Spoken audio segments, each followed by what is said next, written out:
Bonsoir à tous, merci de toujours nous suivre sur RTI2, la chaîne la plus proche des populations. Au cours de ce journal, nous mettrons l'accent sur les réactions des populations suite à l'augmentation du prix du carburant depuis ce 1er février, prix allant de 775 francs à 815 francs dans toutes les stations-service de Côte d'Ivoire.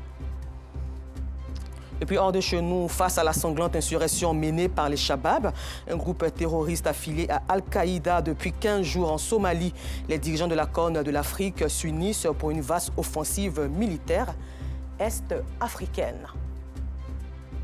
Encore merci à vous d'être toujours en notre compagnie sur RTI2. Avant tout propos, sachez que dans ce temps d'information, nous serons en compagnie de Paul Ayadjipe, auteur du livre English Grammar for Everyone, le fondement de mon anglais. Nous vous le disons en titre, depuis ce 1er février, le prix du litre du super sans-plomb a connu une hausse de 40 francs CFA, soit de 775 francs CFA à 815 francs CFA. Celui du gasoil est resté à 655 francs CFA. Face donc à cette situation dans toutes les stations-service, notre équipe de reportage s'est approchée des automobilistes pour avoir leur avis. Le prix du carburant est en hausse. Ce mercredi 1er février, le super est passé de 775 francs à 815 francs dans toutes les stations-service. Avant, là, je peux rouler de 6 heures à 19 heures comme ça. Si elle est trop plus de 19 000, 20 000, mais actuellement, là, il faut apprêter à 25 000. Depuis quelques mois, le prix du carburant, en l'occurrence le super, ne fait que grimper. Et cela aux grandes dames des automobilistes. Une note de santé à présent. Avez-vous déjà entendu parler de la maladie des os de verre, de son nom scientifique ostéogenèse imparfaite? Cette maladie très rare perturbe le quotidien du couple connaît leur enfant de 3 ans. Loulou souffre de cette pathologie qui brise ses os, l'empêchant d'évoluer comme les enfants de son âge. Nos reporters Afisiata Karamoko Dosso, Kader Bachil et Seydou Ouattara nous font vivre maintenant le quotidien de cet enfant courageux qui sourit sans cesse à la vie. Quartier Béago, nous sommes au centre délocalisé de néonatologie du centre hospitalier universitaire CHU de Yopougon. Cet après-midi, Abdoul et Mariam se rendent dans ce centre de santé avec leur fils pour une consultation de routine. Sur place, ils sont reçus par la pédiatre dans une ambiance bon enfant. Son patient, Aude Cheikh Kylian Saïd Kone, appelé Loulou, évolue plutôt bien. Bienvenue de Tunisie, tout s'est bien passé parce que là il marche. Oh. On est parti sur une chaise roulante, sur les pieds de papa, c'est ça? Loulou, âgé de 3 ans, souffre d'une maladie génétique héréditaire très rare, l'ostéogenèse imparfaite, encore appelée la maladie des os de verre. La maladie des os de verre se caractérise déjà avant la naissance par des fractures multiples dans l'utérus. La maladie peut également survenir par un accident de la nature, c'est ce qu'on appelle une mutation de novo. Aucun des deux parents n'a la maladie, mais l'enfant, au cours de son développement, a eu un souci, on ne sait pas lequel, mais les gènes qui codent pour la synthèse du collagène sont absents. Un mal qui atteint un patient sur 100. Il y a plusieurs types. Il y a le type 1 qui est vraiment létal, le léger, le type 2 qui est létal, le type 3 qui est grave. Et pour les formes qui sont sévères, comme celle de l'enfant Kone, c'est de multiples fractures. C'est des yeux bleus, il a une hyperlaxité ligamentaire, il a également pour lui une déformation au niveau des membres. Donc là, vous avez vu qu'il marche et tout, mais c'est après d'énormes efforts et une intervention chirurgicale parce que la chirurgie fait partie du traitement de l'ostéogenèse imparfaite. Après plusieurs années de traitement, les parents ne lâchent rien. Ils sont déterminés à accompagner le petit Loulou dans sa croissance. Déjà, nous sommes contents. Déjà, de l'évolution, c'était plus compliqué par rapport à ses fémurs parce que les fémurs étaient vraiment incurvés. Donc, c'était difficile pour lui de tenir une position debout. Donc, après l'intervention, déjà, ça a permis de rendre les fémurs droits. Tout doucement, on espère qu'avec les séances, il va pouvoir vraiment se tenir debout et faire quelques pas tout seul. Au cours de cette visite, un contrôle est effectué, une palpation de Loulou aussi. Compte tenu du fait qu'il a eu beaucoup de fractures, des fractures au niveau des membres, surtout au niveau des membres inférieurs. Il a eu des fractures au niveau, une fois il a eu une fracture au niveau du crâne. Il a une scoliose, hein, et ça c'est vraiment dû à la maladie, parce qu'il y a eu des fractures au niveau des vertèbres. Donc ça a entraîné un tassement des vertèbres. Après cette séance, place à quelques recommandations. Cette visite chez la pédiatre est le début d'une journée assez bousculée pour Loulou. Après la pédiatre, c'est le kinésithérapeute qui l'attend à la maison pour une heure d'exercice. Pas toujours du goût de Loulou. 10 minutes. Tu veux des ballons? Les ballons? Tu veux pas les ballons? Tu veux des ballons? Non, on va faire 5 minutes de vertige. S'il te plaît. Après des négociations, Loulou accepte de faire ses exercices. Ils l'aideront dans son apprentissage de la marche. 1, 2, 3, 4, 5, 6. Repos. Repos. Ce que je viens de faire tout à l'heure, c'est un exercice qui consiste à renforcer les muscles de son dos.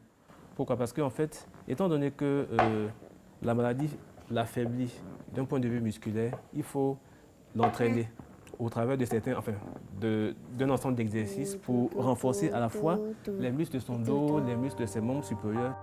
Comment ce couple a détecté la maladie dont souffre son enfant et comment vit-il au quotidien?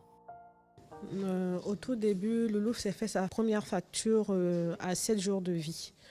Et une semaine après, lors de son contrôle à l'hôpital, il s'est fracturé le deuxième membre. Même avant ça, quand on a fait la radio lors de la première fracture, avec le résultat de la radio et comme les membres se présentaient, son pédiatre a suspecté en fait. Et quand la deuxième fracture s'est produite, là, elle était sûre à 75% qu'il s'agissait de la maladie des os de verre. Vivre au quotidien avec Loulou, c'est, comme on va dire, c'est comme les montagnes russes. C'est beaucoup de surveillance parce que c'est un enfant qui est assez dynamique. Donc il faut faire attention à ses moindres faits et gestes. Une nouvelle qui leur a imposé une réorganisation. Moi, j'ai arrêté de travailler pour pouvoir m'occuper de lui. Il n'y a que moi ou son père qui lui fait prendre le bain, même jusqu'à aujourd'hui. Il y a Loulou, mais avant Loulou, il y a sa grande sœur dont il faut prendre soin. On essaie en tout cas d'organiser une vie de famille ensemble. Entouré de l'amour familial, Loulou fournit chaque jour plus d'efforts, de quoi redonner de la joie à ses parents. Ces derniers, conscients de la maladie dont souffre leur enfant, appellent à l'aide à travers les réseaux sociaux. La naissance de Loulou a coïncidé quelques mois après avec le Covid.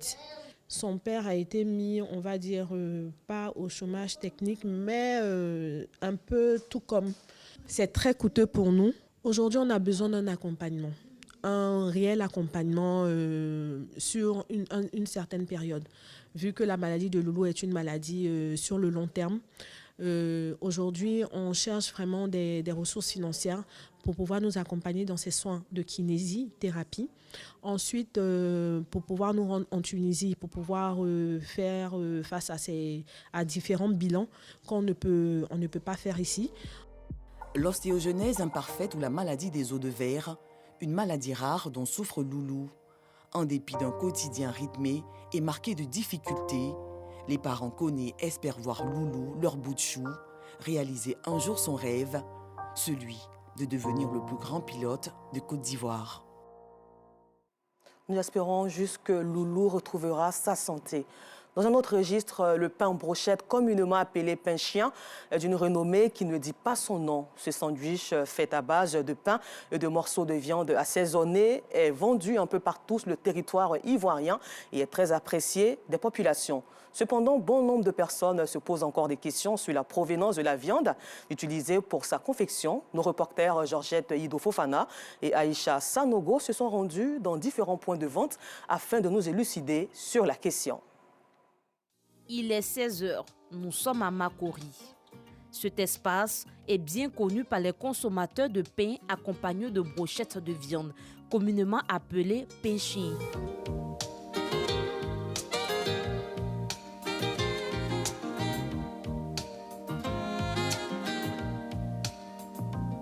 Ce sandwich, composé de pain et de petits morceaux de viande, est très prisé des Ivoiriens. Depuis toute petite, j'en mange et c'est ma mère qui m'a donné l'amour du pain à brochette, on va dire, parce qu'elle en mange beaucoup. Ici, c'est rapide, ils sont efficaces et on voit ce qu'ils font. C'est bon, je paye pour ma famille, mon enfant, moi-même je mange chaque soir. Dans la semaine, je peux venir au moins 2 ou 3 fois. Voilà, ça va chaque jour. Je viens ici, c'est parce que c'est bien fait. Voilà, c'est puis c'est doux. Pour des consommateurs, l'appellation pain chien reste une simple interprétation. Peu importe ce que les gens disent, moi je sais que c'est la viande de bœuf, donc je vais acheter quand j'ai envie de manger, quoi, c'est tout. Je suis venu prendre 2500 pour partager avec mes frères qui sont juste derrière là. C'est pas la viande de chien, c'est la viande de bœuf. En Côte d'Ivoire, les gens trouvent toujours quelque chose à dire. Quand ça marche, on trouve des choses dessus. Sinon, bon, personnellement, moi, ça va. Les vendeurs restent pour la plupart fermes quant à l'origine de la viande.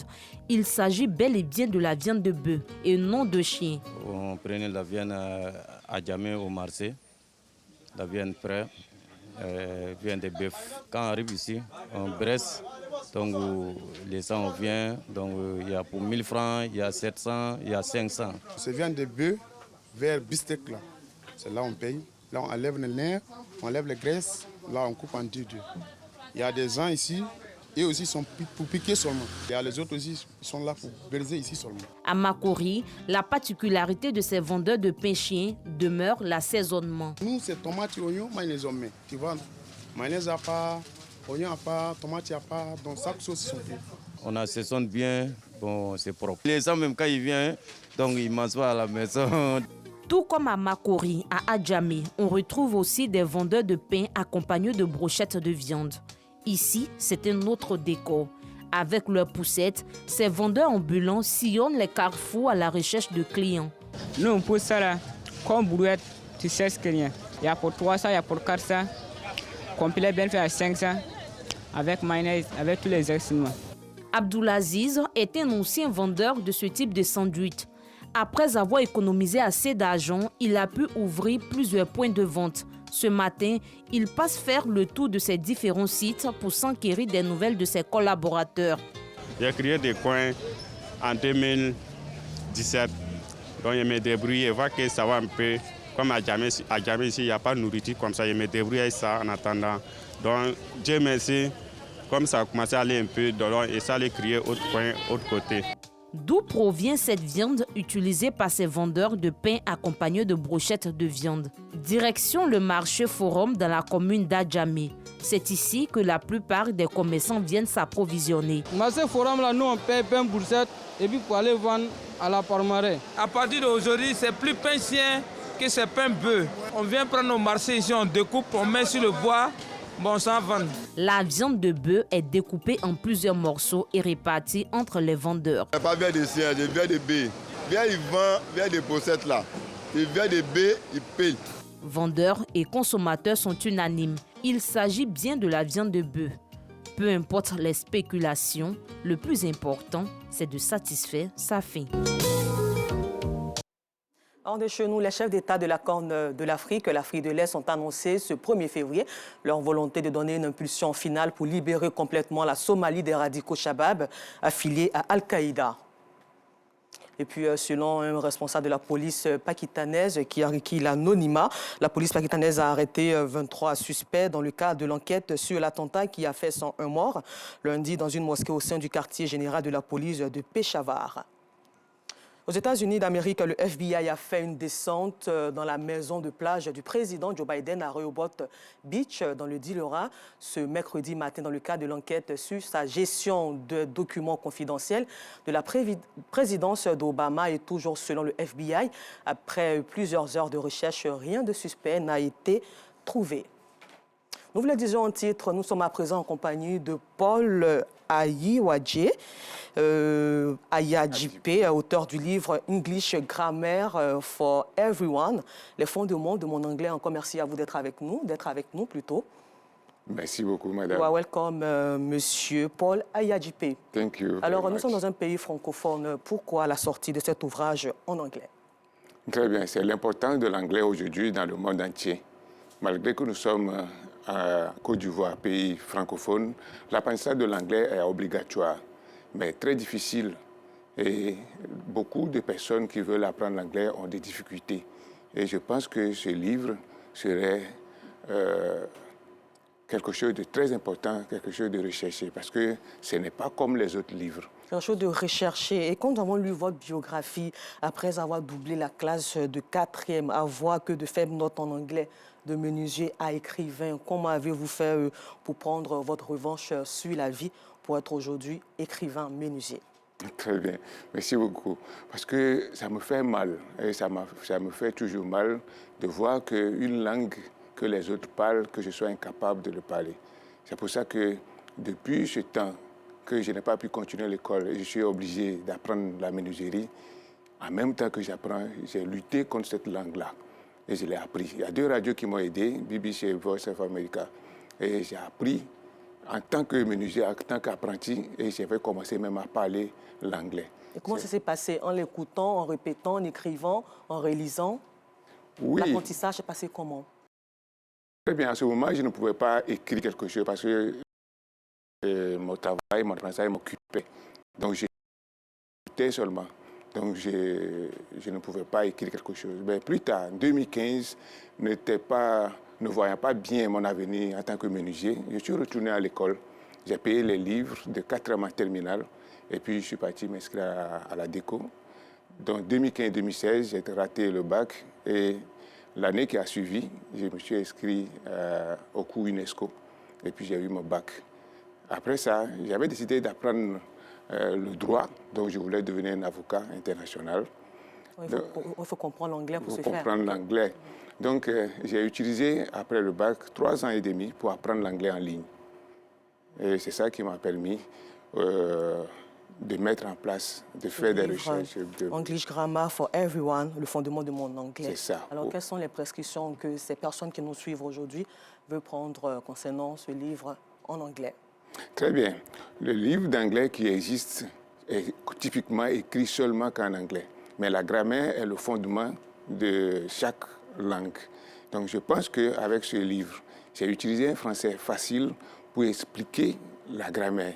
Donc un autodidacte, quelqu'un qui n'est même pas un élève, qui si sait lire seulement le français, peut utiliser ce livre-là pour construire un fondement solide en anglais.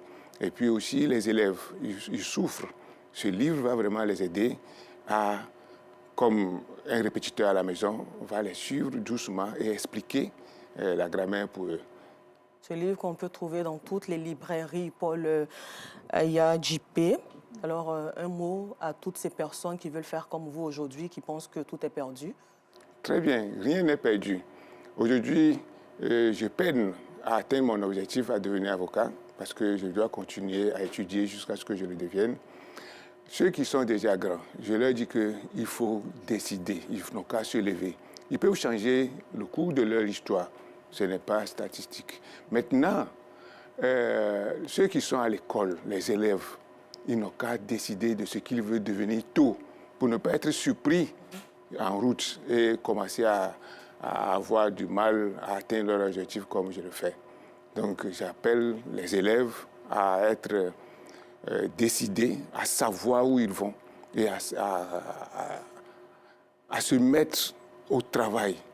Et ce livre va les aider parce que beaucoup sont là qui peinent à apprendre cette langue, l'anglais.